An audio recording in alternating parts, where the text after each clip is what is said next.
very good morning and thanks for tuning in to the breakfast news on Rajya Sabha television. My name is Aishwarya Kapoor. Let us start the news bulletin with the headlines. 45 winners are chosen for National Teachers Awards. Transparent process for nomination included presentation before independent jury comprising senior educationists. Prime Minister Modi to felicitate awardees. Vice President M. Venkaiah Naidu to confer awards on Wednesday.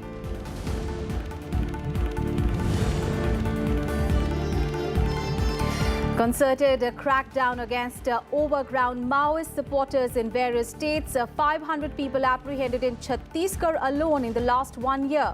CRPF says close to 1 lakh armed personnel deployed for crackdown across states.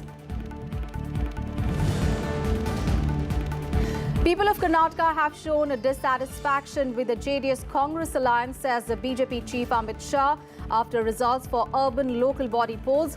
Congress, that won the maximum number of seats, says people have rejected BJP's rhetoric.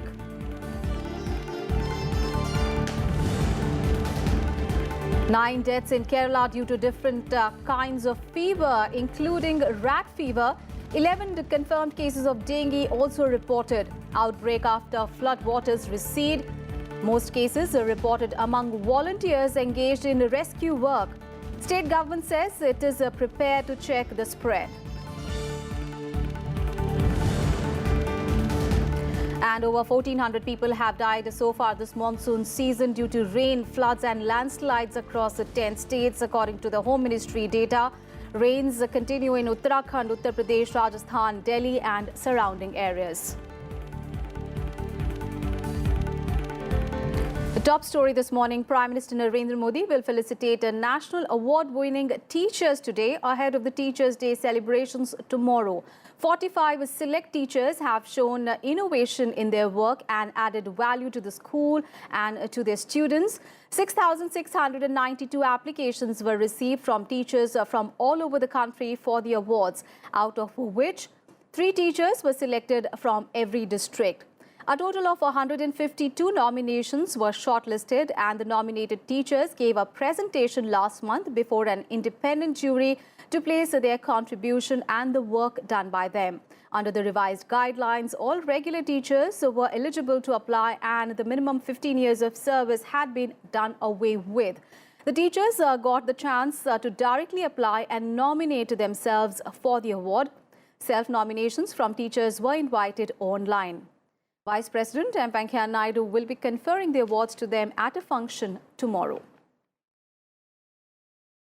On to some other news. 2 days after the launch of the India Post Payments Bank, Prime Minister Narendra Modi has reiterated that the government has focused on financial inclusion from the very beginning of its term. He said that there is a paradigm shift in government policies that is benefiting the poor and middle class. Replying to the people in his Twitter handle, Prime Minister Modi said that people living in remote areas will particularly benefit from the India Post Payments Bank. IPP banks will offer a range of products such as savings and current accounts, money transfer, bill and utility payments and merchant payments. IPPB, remember, was launched with 650 branches and 3,250 access points across the country. All the 1.55 lakh post offices in the country will be linked to the IPPB system by the 1st of December this year. Niti Aayog Vice Chairman Rajiv Kumar has said that demonetization did not slow down the economy. Blaming non-performing assets of banks for the slowdown in the economy, Kumar said that the post-demonetization slowdown in 6 quarters, starting from the last quarter of 2015-16, was just a continuation of a declining trend. He also blamed former RBI Governor Raghuram Rajan's policies for the rise in NPAs. Rajan had devised a new mechanism to identify stressed NPAs. Kumar further elaborated that when the Modi government came to office, NPAs stood at about 4 lakh crore rupees, but by the middle of 2017, it has risen to 10.5 lakh crore rupees, and that this was largely due to the policies adopted under Raghuram Rajan. Kumar said that there was no conclusive proof of a link between economic slowdown and demonetization. India's economy grew at 8.2% rate in April to June this year, reclaiming its position as the fastest growing major global economy this year.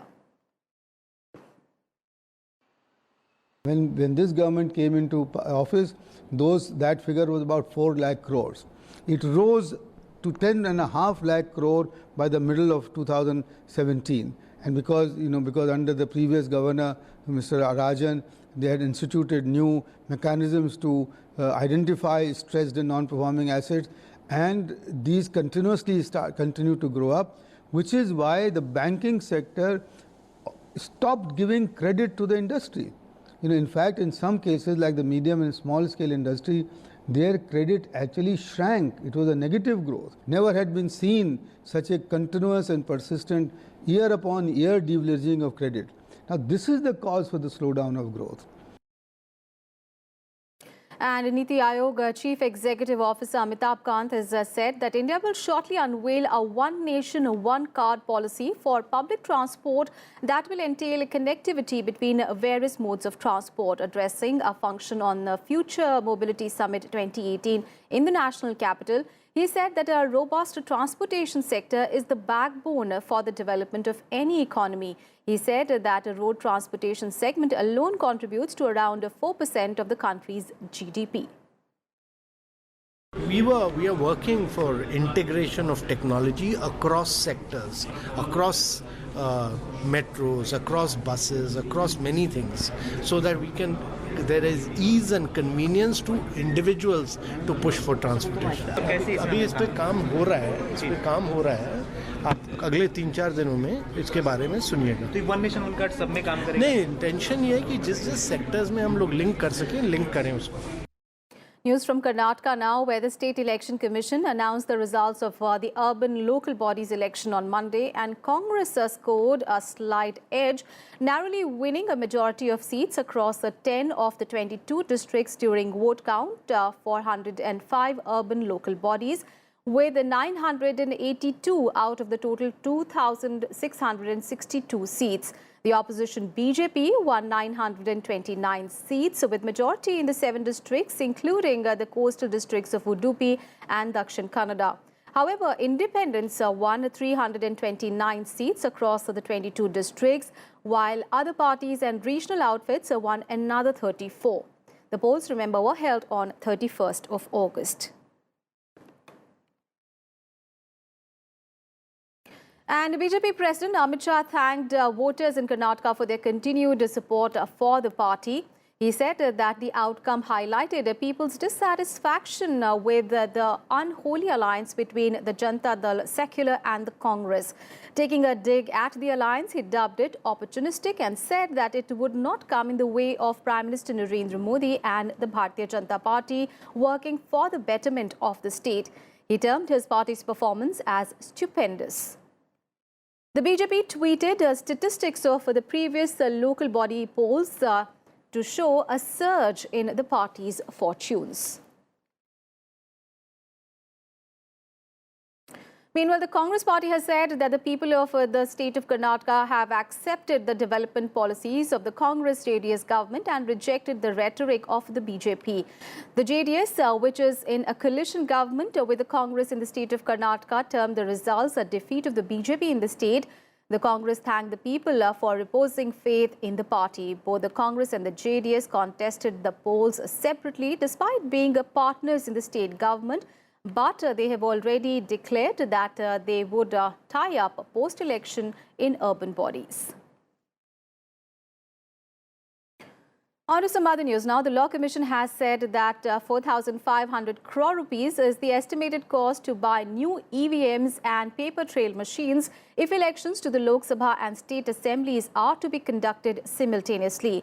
In its draft report on simultaneous polls issued last week, quoted the Election Commission that around more than 10 lakh polling stations would be set up for the 2019 general elections. This is a shortfall of about 12.9 lakh ballot units, 9.4 lakh control units, and about 12.3 lakh VVPATs if simultaneous elections are to be held. An electronic voting machine that includes a control unit, a ballot unit and a VVPAT costs about 33,200 rupees. The Reserve Bank of India has asked all other scheduled commercial banks with more than 10 branches to appoint an internal ombudsman. The scheme was introduced by the RBI in 2015 to strengthen the internal grievance of the banks and to ensure that the complaints of the customers are redressed. To further enhance the independence of the mechanism, the RBI in its latest order said that the IO shall examine customer complaints that were partially or wholly rejected by the respective banks. The central bank further said that as the banks shall internally escalate all complaints which are not fully redressed to their respective IOs before conveying the final decision to the complainant. The RBI, however, had excluded regional or rural banks from appointing internal ombudsmen. We'll take a very short break here. We'll be back with more news.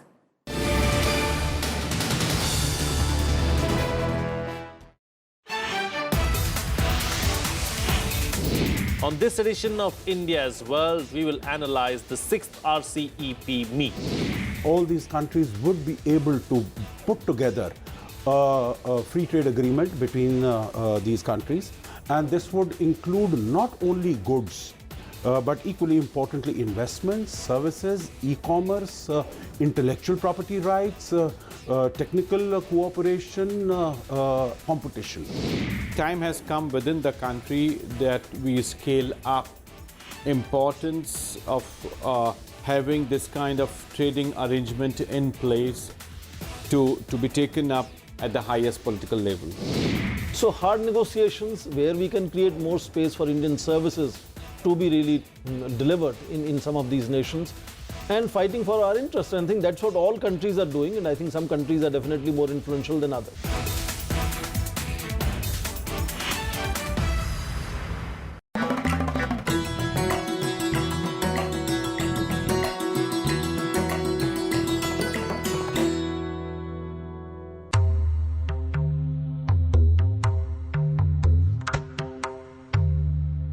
For centuries, Delhi has been known for waterworks, given the vast number of kingdoms in the city. Among the earliest ones was a dam at Anangpur village, the city believed to be built by Rajput king Anangpal Tomar. This unique Indian hydraulic engineering structure was built around 8th century, running 50 meters long and standing 7 meters high. This dam was more of a water harvesting structure meant to store rainwater during the monsoon season.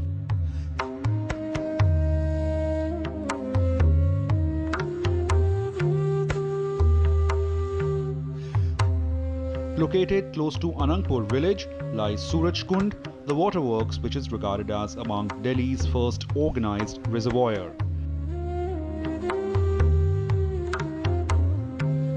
Built in the shape of rising sun with an eastward arc, it's enclosed with a steep embankment made in semicircular shape of stepped stones.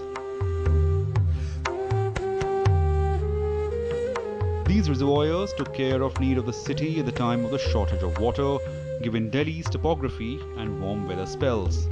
Also, once existed a magnificent sun temple near the Surajkund reservoir.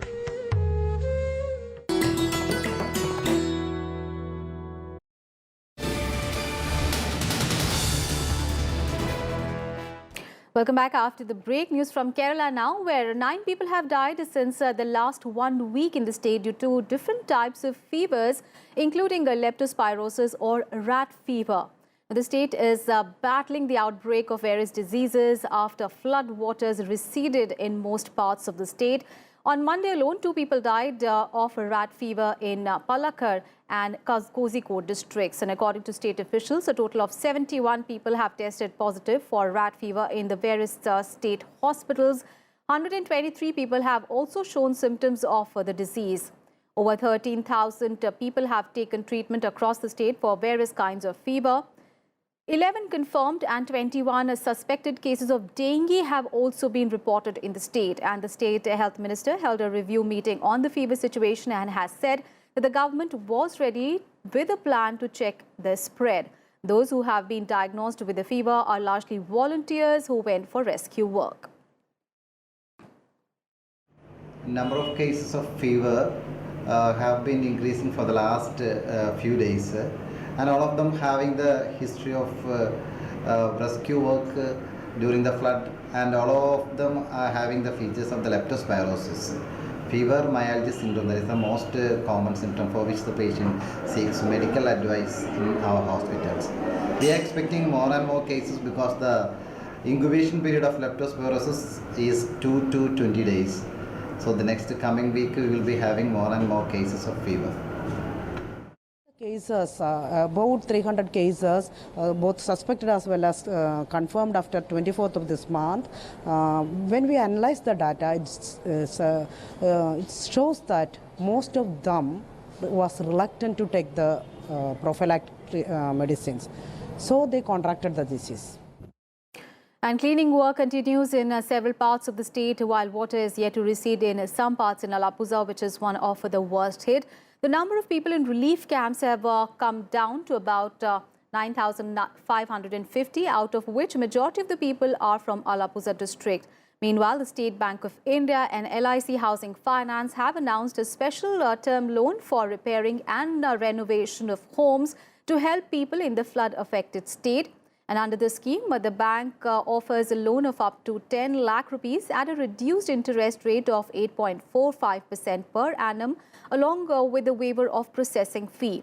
LIC Housing Finance will also offer loans of up to 15 lakh rupees at a concessional rate of 8.5%. And in Uttarakhand, 13 people have been killed and 2 others injured after their vehicle fell into the Bhagirathi River following landslide triggered by continuous rain. Around 180 tourists at the Kempty Falls near Mussoorie were rescued after floods following heavy rains. The popular spot has been temporarily closed. Meanwhile, 10 people have been killed and 9 injured in Uttar Pradesh in the last 12 hours due to rains. Some deaths have been due to lightning strikes. Heavy rains also lashed the eastern districts of Rajasthan in the last 24 hours. The weatherman has forecast heavy rains during the next 24 hours as well at isolated places in the eastern parts of the state. And rains also lashed several parts of Delhi, leading to waterlogging and traffic jams at several places. And the Home Ministry in its data has said that over 1,400 people have lost their lives due to rains, floods and landslides in the country so far this monsoon season. The figures were released for 10 states, including Kerala, Uttar Pradesh, West Bengal, Karnataka, Maharashtra, Gujarat, Assam, Uttarakhand, Odisha and Nagaland. And a first-time concerted crackdown has been launched against the overground Maoist supporters in various states of the country. As part of this crackdown, about 500 such people have been apprehended by the security forces in Chhattisgarh alone over the last 1 year. According to the CRPF, the fresh action is being undertaken in coordination with state police forces with an aim to deny space to the left-wing extremists and to counter them beyond the field operations. The Central Reserve Police Force has deployed close to 1 lakh armed personnel as well as a heavy assortment of weapons and gadgets to tackle the left-wing extremism in various states of the country. A senior official heading a special combat unit in Chhattisgarh informed that those people who have been found to have helped the Naxal cadres in planning, aiding and executing an attack on security forces are the ones who are on their radar, and such persons are being tracked and apprehended or arrested as part of this new strategy. President Ramnath Kovind, on the second leg of his three-nation visit, will visit Bulgaria today from Cyprus. Now, this will be the first presidential visit to the European country since APJ Abdul Kalam visited Bulgaria in 2003. And during the visit, President Kovind will hold talks with his Bulgarian counterpart on a host of issues, and Bulgarian Prime Minister will also call on President Kovind. President Kovind will also address the business representatives of India and Bulgaria at a business forum today. And earlier on Monday, while in Cyprus, President Kovind addressed the House of Representatives there. and underlying Cyprus's contribution to India's economic growth, President Ramnath Kovind invited the businesses in the Mediterranean nation to invest in the country in the areas of smart cities, infrastructure and tourism. The president noted that Cyprus is the 8th largest investor in India and bilateral trade stands at around $8.2 billion, adding that India was at an exciting juncture and offers several business opportunities. He also thanked Cyprus for extending support for India's bid to the permanent membership of the United Nations Security Council and the membership of the NSG, or the Nuclear Suppliers Group. That of the entire humanity. We look to Cyprus for partnership. You can come as investors and you can come as stakeholders. You can come to buy or to sell. You can come with your expertise and you can come with your brands and your skills. India is open for business and India is open for Cyprus. Do come and come quickly. And earlier in the day, Ramnath Kovind and his Cyprus counterpart signed 2 agreements on combating money laundering and cooperation in the field of environment. The president was in Cyprus on the first leg of his 8-day 3-nation tour to Europe to continue India's high-level engagements with the European countries. Let's get you all the international news. Pakistani lawmakers are set to choose a new president today, an election in which the ruling Pakistan Tehreek-e-Insaf Party's candidate Arif Alvi is expected to win. Apart from Alvi, the Pakistan People's Party's Chaudhry Eetraz Hassan and Jamaat al-Ulema chief Maulana Fazl-ul Rahman are also in the race. The joint opposition failed to field a candidate. The president of Pakistan is elected in a secret ballot by the Provincial and National Assembly. There are a total of 706 assembly members who will elect the president. And polling stations have been set up in all 4 provincial assemblies in addition to the National Assembly.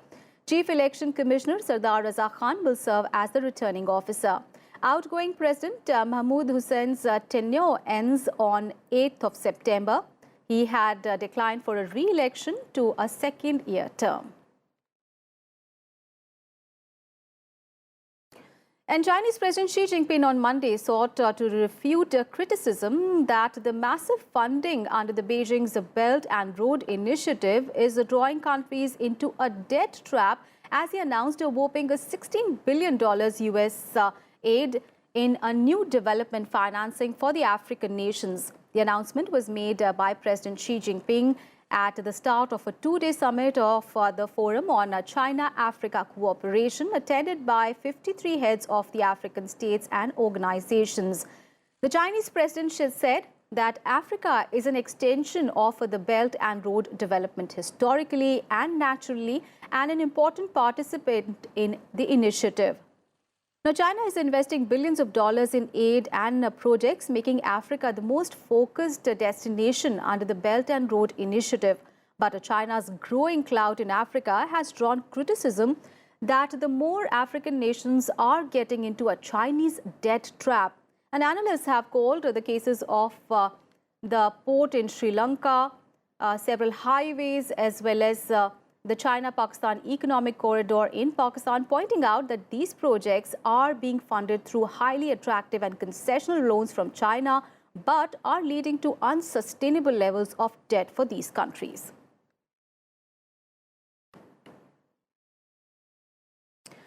And the United Nations has called for urgent release of 2 Reuters journalists who were jailed by Myanmar for breaching Myanmar's Official Secrets Act. United Nations Human Rights Chief expressed shock over the 7-year jail term, calling the trial a travesty of justice. Remember, Reuters journalists Wa Lon and Kyo So-oh are in prison since December, and they were found guilty of breaching Myanmar's state secrets law during their reporting of the Rohingya crisis. The case has sparked an international outcry as an attempt to muzzle reporting on the last year's crackdown by Myanmar's security forces on the Muslim Rohingya minority in the Rakhine state. The Editors Guild of India has also condemned the jailing of the two journalists, calling it a big blow to democracy, and has demanded their immediate release. On to all the sporting action. Indian star batsman and captain Virat Kohli continues to remain at the top of the ICC's ratings. Virat Kohli achieved a career-high 937 rating points after the innings of 46 and 58 in the fourth test against England. Virat Kohli scored a total of 544 runs across 8 innings in the ongoing series and is 11th in the list of best ever batsmen in the terms of rating points. And as far as bowlers are concerned, Cheteshwar Pujara remains unmoved at the 6th position. At the 19th position, Mohammad Shami also moved up the rankings along with Ishant Sharma at the 25th spot. News from the US Open now. Maria Sharapova has crashed out of the tournament. The Russian player and 2006 champion was beaten 6-4, 6-3 by Spain's Carla Suarez Navarro.